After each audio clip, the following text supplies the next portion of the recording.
తెలంగాణ వచ్చినాక 2 మార్లు.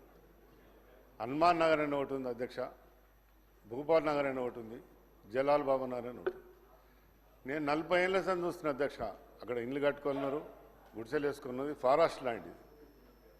రోషయ్య అప్పుడు రాజశేఖర రెడ్డి గారు ఉన్నప్పుడు అడిగినా, కిరణ్ కుమార్ రెడ్డి ఉన్నప్పుడు అడిగినా, రోషయ్య గారు ఉన్నప్పుడు అడిగినా, మన తెలంగాణ ప్రభుత్వం వచ్చినా అడిగినా, ఈ ప్రభుత్వం కూడా అడుగుతున్నా అధ్యక్ష.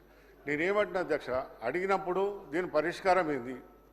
మంత్రితోని అధికారులతో కూర్చునబెట్టి దీనికి ఏం చేస్తే సొల్యూషన్ అవుతుంది. ఇలా 40 ఏళ్ళ సంది దాన్ని ఇల్లు కట్టుకున్నారు, వాళ్ళకి పట్టాలు లేవు, బిల్డింగ్లు కట్టుకున్నారు, మంచి మంచి బిల్డింగ్లు కట్టుకున్నారు. ఇవాళ ఇటు రోడ్లు చేయనిపోతే రోడ్లు చేయనియరు, నీళ్ళు దానిపోతే నీళ్ళు చేయనియరు. దానికి కారణం ఏంది అధ్యక్ష? మీరు ఒక దాని మీద ఆలోచన చేయాలని అవసరం ఉంది అధ్యక్ష. ఎందుకంటే ఇప్పుడు ఇది మాటలు 4 మాటలు గెలిపించినాక ప్రజలకు నేనేం చేయకపోతే రేపు ఎట్లా నమ్ముతారు అధ్యక్ష? ఎప్పుడు అంటారు మేము పోయినప్పుడల్లా మా కాడ పంచాయతీ ఎలక్షన్లో పోయినప్పుడు, మళ్ళీ ఎలక్షన్లో పోయినప్పుడు అందరూ అంటారు.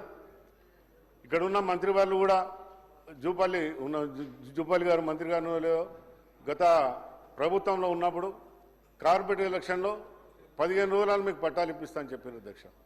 ఆయన ఎలక్షన్లో మాట ఇచ్చుకుంటాం, పోతుంది, అయిపోతుంది, మనం మర్చిపోతాం. నేనేమంటే దీని ఒక పరిష్కారం చేయండి అధ్యక్ష.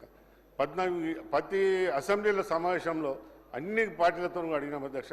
లాస్ట్లో కాంగ్రెస్ ప్రభుత్వంలో ఇలా ముఖ్యమంత్రి గారు చేస్తున్న నమ్మకం ఉన్నది, మీ నమ్మకం ఉన్నది. ఎందుకంటే అప్పుడు 0 ఓవర్లో 1 నిమిషం కంటే ఎక్కువ మాట్లాడి, 1 నిమిషం, కానీ మీరు మంచిగా అంటారు అధ్యక్ష.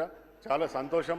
ఈ పనిని ఏ విధంగానైనా చేసి ఇస్తే చాలా సంతోషం అధ్యక్ష. ఎందుకంటే ప్రజలు అడుగుతారు మమ్మల్ని, ప్రజలు అడిగినప్పుడు మనం చేయకపోతే మనం ఎందుకు 4 సార్లు గెలిపించినా కూడా ఆ ప్రజల తీర్మానం చేయకపోతే నేను ఎందుకు ఎమ్మెల్యే ఉండడం ఎందుకు, లేక ఎందుకు?